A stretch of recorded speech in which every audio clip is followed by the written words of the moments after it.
precisamente, un voto más informado, y creo que en alguna medida los foros y la discusión contribuyó a que los ciudadanos tuvieran más información y pudieran emitir un voto completamente distinto al que estamos acostumbrados. ¿Y qué reto representa, hablando de este voto cruzado que obviamente nos dio alcaldías, hasta para partidos políticos que solamente competían en su lugar, en su municipio, o de un color político, como es el caso de Quetzaltenango, por ejemplo, ¿verdad? Donde tenemos el candidato de un partido político que ya a nivel nacional obtuvo o estuvo casi en los últimos lugares? Se ha dado un contraste muy interesante, como tú lo dices, pero ¿cuál es el reto en el caso del Congreso de la República para el futuro gobernante, con un Congreso que, bueno, tiene varios colores, aunque hay ahí algunos que han sacado una buena cantidad de diputados, como el Partido Líder, como la Unidad Nacional de Esperanza, pero como que está un poco más repartida la cosa. ¿Cuál será el reto para el futuro presidente? Yo creo que en alguna medida el reto va a estar en tener operadores políticos, en tratar de articular una agenda legislativa que apoye el trabajo del Ejecutivo en un contexto donde se van a necesitar acuerdos, algunas alianzas. Estas alianzas y estos acuerdos en alguna medida pueden tener un carácter temporal más largo, otras más puntual. Es decir, habrá momentos donde los partidos políticos buscan acuerdos para una ley específica, para un momento específico, pero desde ya en esta segunda vuelta electoral se pueden incluso estar perfilando algunas alianzas partidarias que luego se vayan a reflejar también en alianzas que definan una agenda legislativa. La segunda vuelta necesita, o en este caso tanto los partidos que pasen a la segunda vuelta necesitan alianzas partidarias. Los tres partidos políticos que tenemos, y creo los dos partidos políticos que pasarán, no tienen tanto apoyo ni obtuvieron tanto voto como para poder prescindir de las alianzas, y eso nos pone en un contexto que considero que desde esta segunda vuelta se van a empezar a perfilar las alianzas para el próximo Congreso. Va a ser muy difícil y en este caso creo que hay que mencionar algunos elementos, algunas variables que pueden marcar la diferencia, principalmente con la experiencia y la estructura partidaria que tengan, en este caso el presidente que llegue a gobernar como resultado de la segunda vuelta. No es lo mismo tener un partido de gobierno que tenga dentro de su bloque legislativo a gente que tenga experiencia, que conozca el eje y el maneje del Congreso, que tenga una estructura partidaria, a un presidente que en este caso tenga pues una bancada no solo débil, sino que dentro de sus diputados no tengan experiencia y no tengan conocimiento. Eso le genera mayor dificultad porque los operadores políticos en ese sentido pues tienen más desafíos. Entonces sí creo que es necesario tener en un contexto donde la relación ejecutivo-legislativo no va a ser necesariamente la más afín, principalmente partiendo de que el líder se quedaría fuera de la contienda presidencial y pasaría a ser un partido de oposición.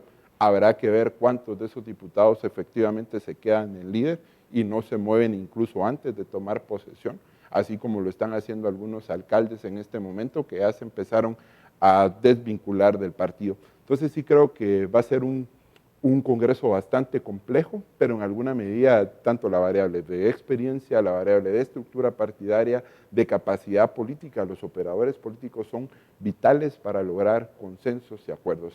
¿Cambiará la actitud del diputado? Porque hemos visto que, ¿en qué sentido te lo pregunto? Que la Fuerza Ciudadana ha logrado, y obviamente será un gran fiscalizador cívico de todo lo que pueda llegar a ser la nueva administración. Y ya demostró que tiene poder y convocatoria para cuando algo no le gusta y algo está sobradamente probado, pues sale a manifestar. Pero se trasladó esto al Congreso de la República cuando se estaba tocando el tema de la inmunidad del expresidente Otto Pérez Molina, y también entendió el ciudadano que en el Congreso tiene realmente, donde está su verdadera representación, el poder de exigir. ¿Esto hará que los próximos diputados estén un poco más atentos a las demandas ciudadanas que a los intereses partidarios o de la común jugada política dentro del Congreso o no? ¿O habrá sido solo para eso que fue una sola presión? Yo creo que las próximas autoridades entrarán en un contexto completamente distinto al que han entrado las autoridades antes. Ahora tenemos un contexto donde van a tener muchísimos ojos, muchísimos guatemaltecos a través de organizaciones de manera individual, incluso en manifestaciones, tratando de marcar la pauta del trabajo de los diputados. Cada decisión, cada movimiento, cada acción que tengan los próximos funcionarios va a estar sumamente vigilado. Esto es muy bueno porque estamos consolidando nuestro sistema democrático, porque la democracia no solo se construye con ir a votar o con ir a manifestar, la democracia también se construye con fiscalizar, con transparentar el accionar público y con tener y recuperar esos espacios públicos y políticos y presionar permanentemente. Sí creo que el próximo año va a haber una agenda legislativa que incluso si no se agota en lo que le resta a esta legislatura, va a tener la próxima legislatura que retomarlo, leyes vinculadas con vinculadas con la reforma a la ley electoral y de partidos políticos, la compra de contrataciones, servicio civil, y hay una serie de leyes en una agenda legislativa que está pendiente, que indudablemente será una de las demandas principales que llegará a la próxima legislatura. Vamos a hacer una pausa. En el otro bloque también José Carlos Sanabria va a analizar junto a nosotros, por supuesto, para darle mejores luces a usted, cómo vislumbra que se puede dar este panorama en estos días, 40 y algo más para la segunda vuelta electoral en relación al Tribunal Supremo Electoral, a los dos partidos políticos que van a disputar la presidencia del país y a usted como ciudadano, cómo tener los ojos bien abiertos para saber tomar la decisión correcta. Luego de la pausa.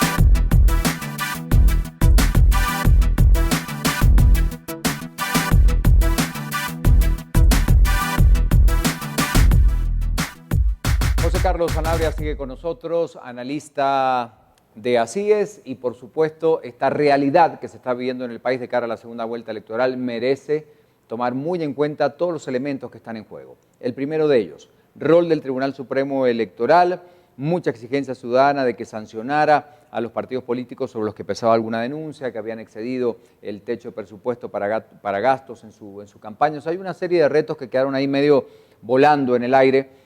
¿Qué debería hacer el Tribunal Supremo Electoral para esta segunda vuelta? ¿Cómo debería comportarse? Son solo dos partidos, quizás se puedan repetir elecciones en algunos municipios, pero básicamente en esta segunda vuelta para la presidencia. Sí, en este caso creo que el Tribunal Supremo Electoral, principalmente para los partidos que están compitiendo, tendrá que ser bastante riguroso en observar y en fiscalizar el techo de campaña que tienen. En este sentido, UNE está más cerca de alcanzar el techo que FCN. Entonces yo sí creo que la ciudadanía está demandando que el tribunal, así como lo hizo con Líder en la primera vuelta, si UNE supera el techo electoral, pues tome las mismas decisiones y acciones que lo que hizo con Líder. Creo que también el Tribunal Supremo Electoral en este caso pues ha superado los retos y ha tenido un buen desempeño en la primera vuelta. Tendrá algunas, como resultado de la primera vuelta, tendrá algunos retos principalmente vinculados con las adjudicaciones. Es decir, no solo basta con que el candidato haya ganado, sino hay algunos candidatos cuestionados, incluso con procesos de antejuicio iniciados. Entonces habrá que ver si el Tribunal Supremo Electoral termina adjudicando o toma alguna decisión en ese sentido, o avanzan los procesos judiciales y se generan las condiciones para que las personas que en este momento están señaladas no tomen posesión. Entonces creo que en ese sentido se necesita a un Tribunal Supremo Electoral con mucha fortaleza, ejerciendo autoridad, aplicando la normativa electoral. Y creo que hasta el momento pues hemos tenido a un Tribunal Supremo Electoral que nos ha demostrado que tiene capacidad, voluntad política para ejercer una autoridad y no esperaríamos nada distinto a lo que hemos tenido. Y de los partidos políticos en función a cómo manejarse, porque más allá de lo que puedan haber obtenido en cuanto a porcentaje, debemos decir que entre el primero y el segundo lugar no llegan al 50%, en un hecho también interesante para ser analizado. ¿Cómo harán para conquistar? Porque ya no estando uno de los partidos políticos por los que la gente a lo mejor quizás decidió votar por otra propuesta en castigo a lo mejor o en rechazo a alguna agrupación que ya no está en este grupo. ¿Cómo deberían dirigirse, qué consejos o cómo deberían comportarse, mejor dicho, estos dos partidos políticos que van a la segunda vuelta electoral para conquistar esa audiencia, más allá de las alianzas que puedan llegar a hacer? Indudablemente, pues por el apoyo, el débil apoyo electoral que tienen, porque no, como bien dicen, no superan el 50% sumando. La diferencia es poca entre el primero y el Sí. segundo, son 4 o 5 puntos. Sí, realmente la elección está abierta. En este caso no tenemos a un candidato claro, la elección está abierta. Yo creo que una de las variables que va a determinar son las alianzas que vayan a hacer. Sí. Eso es determinante, principalmente si vemos las fortalezas y las debilidades de cada uno de los candidatos y partidos. Vemos a un partido UNE con una fortaleza muy grande en el interior de la República, con una estructura, con una base social y un respaldo fuerte, a diferencia de FSN, que tuvo un apoyo, pero que no tiene la fortaleza que tiene UNE en el área rural. Esto lo tendrá que fortalecer. Es un reto muy grande, principalmente por la extensión del territorio y por las estructuras partidarias. Y por el tiempo que hay, son 43, 44 días nada más. Y en cambio UNE tiene un desafío, principalmente en las áreas rurales. El antivoto hacia la candidata es muy fuerte en estas circunscripciones, entonces creo que tendrá un desafío importante. Sí veo dentro de la dinámica política que tendrá que generarse pues, foros. En este caso, pues sí es importante que los partidos políticos, ya los dos que quedan, presenten su plan de gobierno, presenten sus propuestas y, ¿por qué no?, que presenten a su equipo de trabajo. Este es el momento de hacerlo. Sí, Se negaban, por daban supuesto. nombres aislados, vamos a invitar. Creo que una buena actitud de un candidato sería decir, por lo menos, un porcentaje importante del gabinete Y que a le va a acompañar. diferencia de la primera vuelta, en este periodo tenemos el tiempo para profundizar en cada una de las propuestas, poder, y en este caso, tener información para que los ciudadanos puedan emitir, al igual que lo hicieron en la primera vuelta, un voto muy informado. Y es importantísimo que presenten un equipo de trabajo, porque si lo vemos, es un complemento, no solo las ideas, las propuestas, si son viables y realistas, y el equipo que va a poder implementar esas situaciones. Muy bien. Se nos acabó el tiempo, Mónica. Nuestra productora nos está indicando que ya no tenemos más tiempo, nos hubiera encantado seguir hablando. José Carlos, muchísimas gracias por acompañarnos esta noche. José Carlos Sanabria, analista de la Asociación de Investigación y Estudios Sociales. Así es. Seguiremos hablando en estas semanas que nos quedan hasta el 25 de octubre del tema político, obviamente, es el que nos convoca. Seguramente entrevista con los candidatos, con miembros de su gabinete, con los candidatos a la vicepresidencia también que acompañan estos dos binomios. Así que muchas gracias a usted por acompañarnos y siga informado con esta cobertura Voto 2015 que se mantiene hasta la segunda vuelta electoral. Gracias, buenas noches.